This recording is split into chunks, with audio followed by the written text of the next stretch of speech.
Shalom, this is Roy Blight, and today we're talking MessiAntics for August the 3rd, 2017.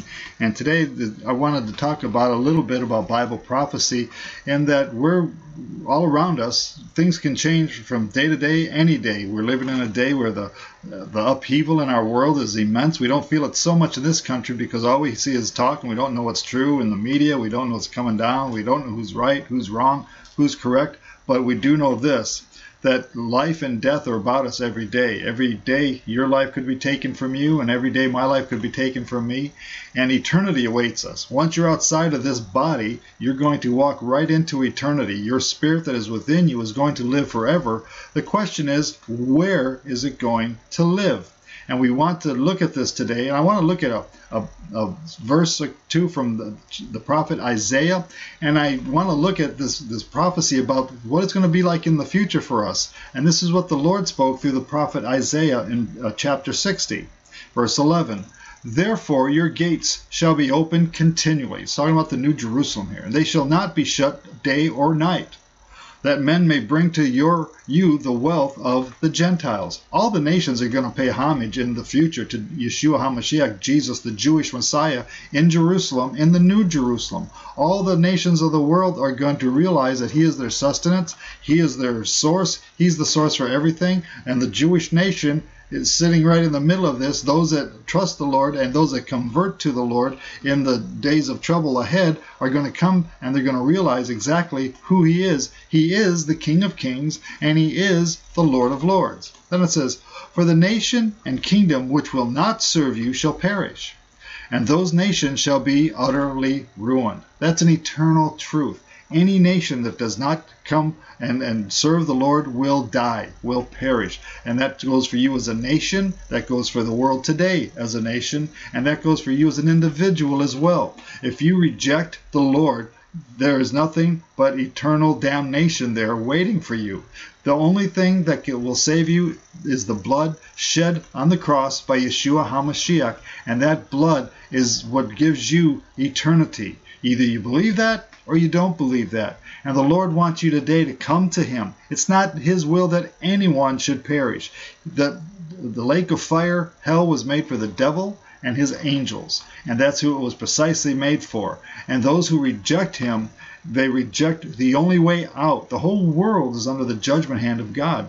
But God so loved the world that He gave His only begotten Son, that whosoever should believe in Him should not perish but have everlasting life. That's God's truth that has gone down throughout the ages and will be throughout eternity. You see, and this is the message that we're trying to get out today. And it's very important that we understand that we're living in a day right now of signs being sent out every day in the heavens and on earth. Signs about Israel, signs in the sun and the moon and the stars. We're seeing comets. On September the 23rd, we're going to see the confluence of the Revelation 12 phenomenal sign that is in the heavenlies, and these things must come to pass. That in the past, it should overwhelm you. I know it sure does overwhelm me when I see all the things that are out there. But this is fulfillment of what God spoke of way, way, way back in Genesis 1:14, when Moses penned, and under the influence of the Holy Spirit, in Genesis, the first chapter, verse 14, he said, then God said, let there be lights in the firmament of the heavens to divide the day from the night. Do you deny today that we have night and day? That's exactly what the Lord did. And it said, let them be for signs and seasons. These things that we see, the days, the weeks, the months, the years, the feasts of the Lord that we see, Passover and Tabernacles and all the other feasts, these are for signs, and in their season they're to show us the way and point the way to the coming Messiah. And they are to be for days and years. And this is how we are to number our time here on earth, because God has put them before us. But do you see it? But are you looking at the signs and you see? This goes back to the question of who were the wise men. The wise men were not Jews from the east, because the sun and the moon and the stars, they saw the signs in the heavens, and they came toward Jerusalem so that they could see the King of the Jews. Of course, it's interesting that they went to Herod thinking that they would find the king of the Jews there. Well, they found Herod, who was half Jewish, and he was a pagan.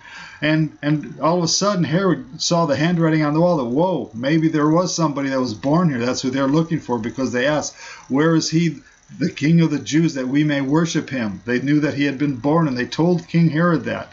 And that is when Herod went out and killed all the babies from 2 years old and under, because they had seen the star in the heavens. These were the wise men. Well, I ask you today, are you wise?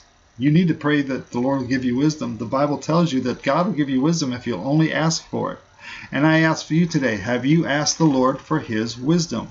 Because he will show you the things that are going on our planet right now. Things are getting hot. They're getting heavy. They're getting heavy in the heavens and on earth. We've got Nibiru coming through the solar system that is going to be completing the sign of the Son of Man. We've got the things that are going on in our political world. We've got war, which looks imminent. The economy, which is ready to collapse. All these things that I'm not afraid of, because these things must come to pass. But my eyes are on the Lord, and I want his wisdom, and I want to be considered among the wise. So I ask the Lord for wisdom, and he shows us what he wants us to see, and you come under his protection, and you come under, it doesn't matter what happens to the world. I'm in Yeshua. It doesn't matter what happens to my family. We are in Yeshua, and you need to understand that these times that you're living in are very, very precarious, and the Lord wants you to be safe, and he wants you to be saved. He wants you to come under his protection,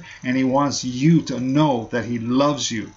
It says in Proverbs 13:20, he who walks with wise men will be wise, but the companion of fools will be destroyed. And there's a question for you today. Are you going to walk with the wise, or are you going to be distracted? And are you going to be a companion of fools? Because if you are a fool and you don't pay heed to the message that you're hearing from me today, you're going to be destroyed. Not only in this world, but in the world to come. So please, pray about what I'm talking about. Ask the Lord to open your eyes. Ask the Lord to take hold of you and to show you what you need to see for your eternal well-being. Listen, eternity is for an awful. There are no more times and seasons, because you're outside of this realm. You're in time right now because you're alive in this body. Once you're outside of this body, you will be walking in eternity. And the only question then is, where will you spend your eternity? God bless you. I pray that you would take my words seriously and heed them. Have a great day, and we'll talk to you later. This is MessiAntics, and I am Roy Blight.